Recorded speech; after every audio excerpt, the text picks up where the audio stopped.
What if your life is just a game played by someone else? Have you ever felt like life is weird? Like everything is too neat, or maybe too absurd to be real?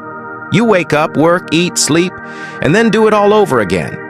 There's unspoken rules, a system you can't change, and in the middle of all that, you feel small.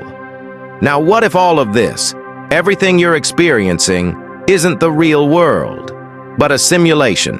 Seriously, you think you're the main character in your life story? Maybe.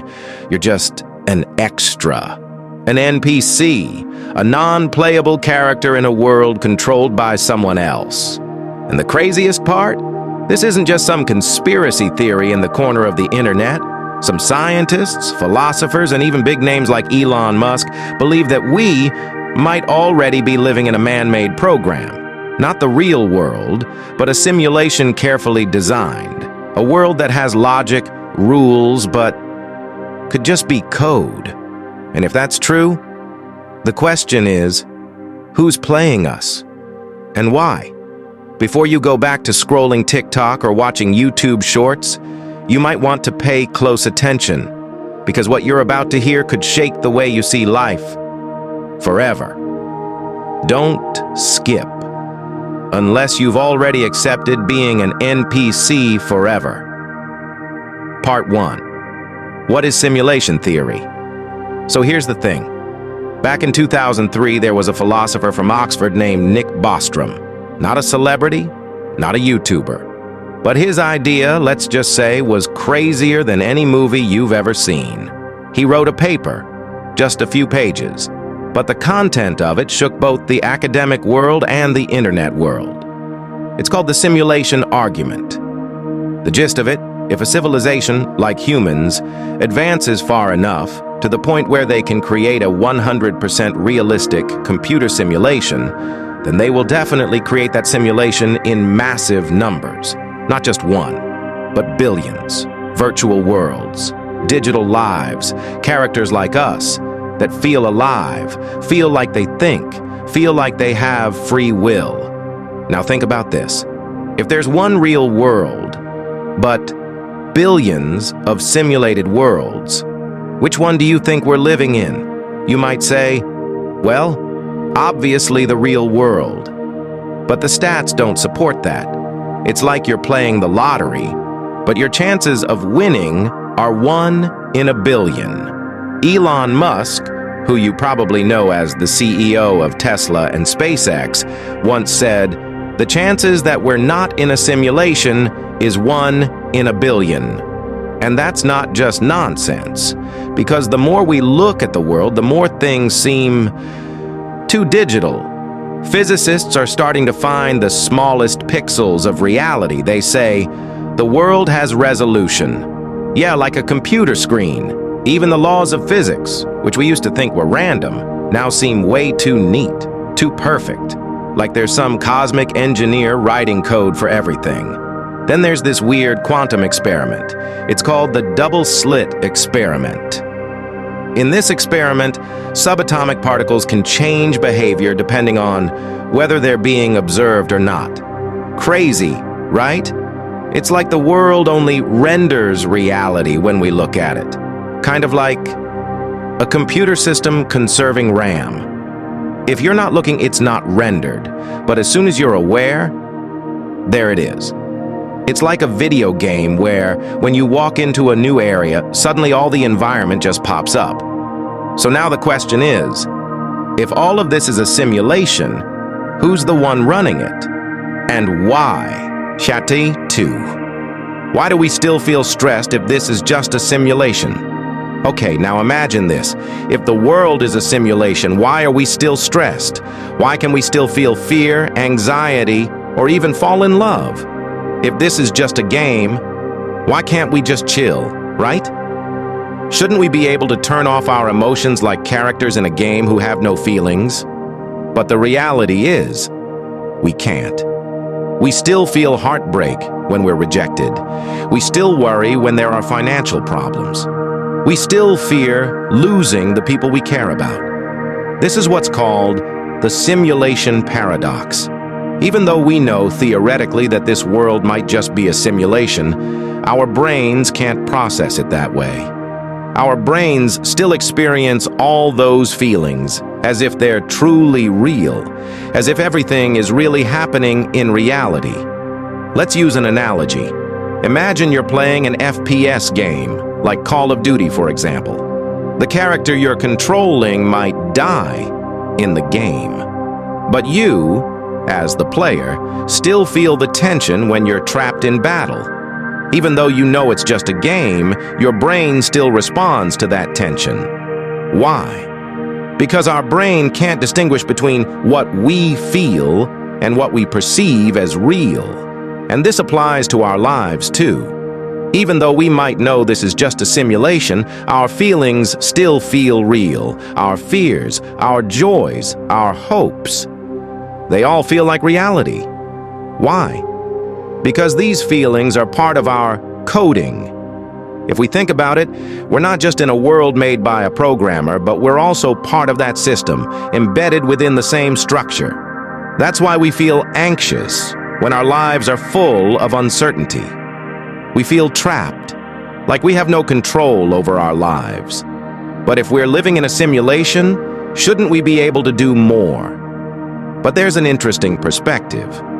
The Roman Stoic philosopher, Marcus Aurelius, had a viewpoint that could be called revolutionary for his time. He said, "Pain is real, but suffering is optional. Pain is real, but suffering is something we can choose." Meaning, even though this world is full of pain and uncertainty, including if we're living in a simulation, our response to all of it determines whether we suffer or not. In this world, that might only be a simulation, we still have the power to choose how we perceive and respond to everything. We can choose not to get trapped in fear or even in excessive happiness. Because in the end, peace comes from acceptance, not avoidance.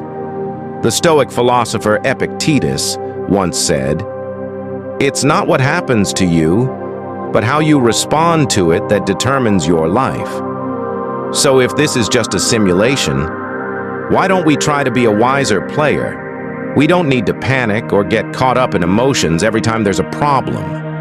We can learn not to get trapped in the drama of life that mentally exhausts us.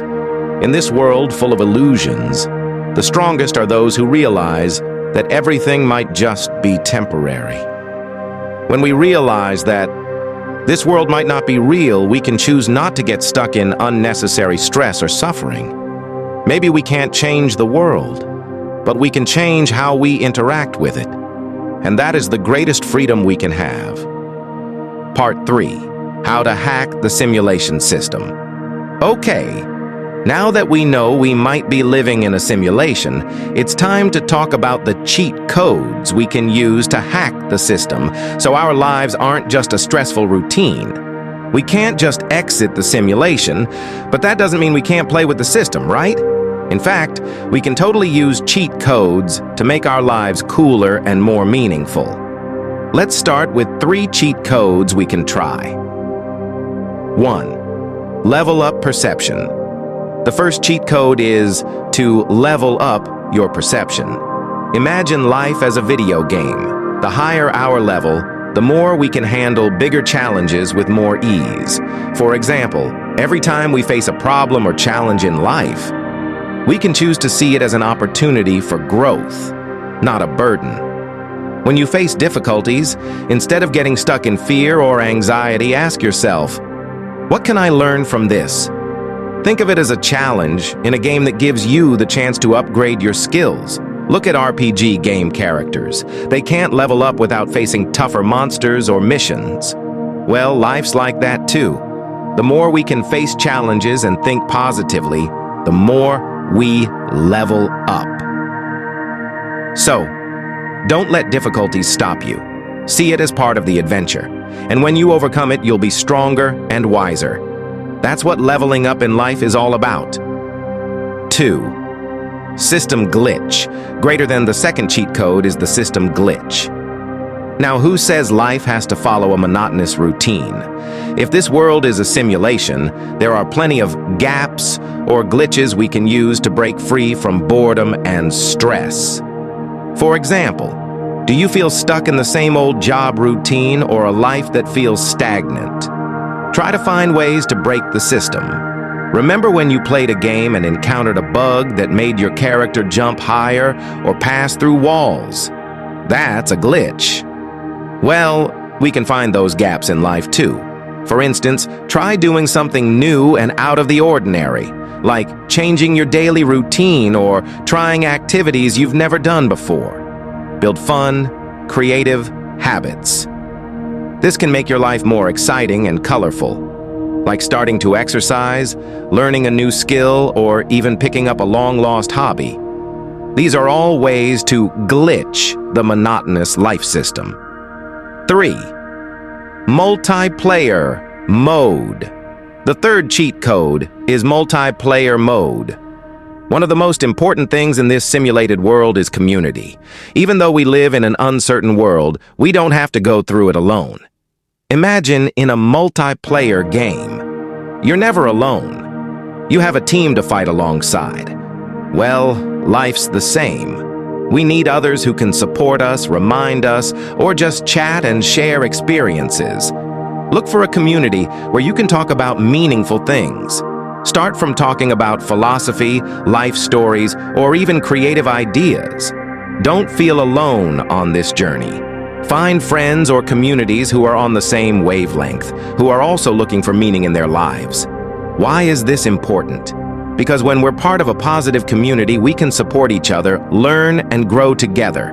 It's like a team helping each other in a game, making us stronger, more prepared, and more empowered. So don't hesitate to join a community that gives you positive energy. Maybe we can't exit the simulation or change the rules of the game, but we can change how we play the game. We can choose not to get stuck in the routine that stresses us out, and we can find ways to live better by using these cheat codes. With leveling up perception, system glitches, and multiplayer mode, we can make life more enjoyable, more meaningful, and more worthwhile, even if this world might just be a simulation. So we've covered a lot, right? About whether we're living in a simulation and how we can hack the system. But now, it's your turn to choose. Will you take the blue pill and continue living life as usual, accepting things as they are, like nothing ever happened? Or will you take the red pill and start exploring a deeper reality, searching for a bigger meaning in life, and maybe even begin hacking your own life? If you choose the red pill, hit that subscribe button and start this journey with us. We can learn together, dive deeper into philosophy, life, and maybe how we can become more aware of the world around us.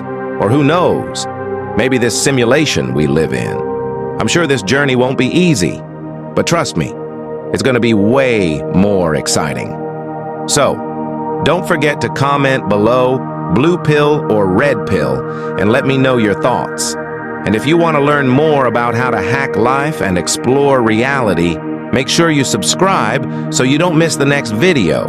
I'll see you in the next one, and always stay awake.